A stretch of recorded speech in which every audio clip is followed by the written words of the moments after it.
દર્શક મિત્રો, જી ન્યૂઝ ગુજરાતીમાં આપનું હાર્દિક સ્વાગત છે.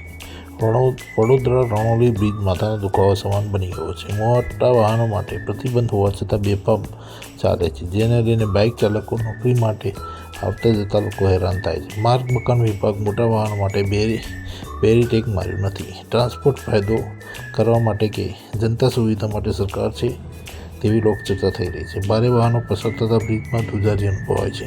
બ્રિજ નીચેથી રેલવે લાઇનને પસાર થતી હોવાના કારણે જો ઘટનાને ગંભીરતા ન લેવામાં આવે તો મોટો અકસ્માત સર્જાઈ શકે છે.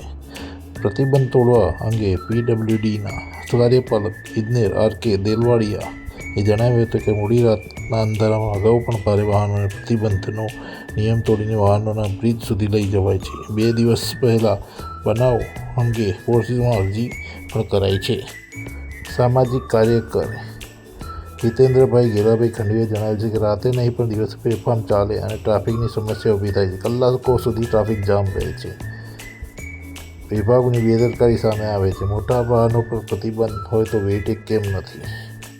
શું હજુ અકસ્માત ગંભીર સર્જાય તેવી કોઈ રાહ જોઈ રહ્યું છે?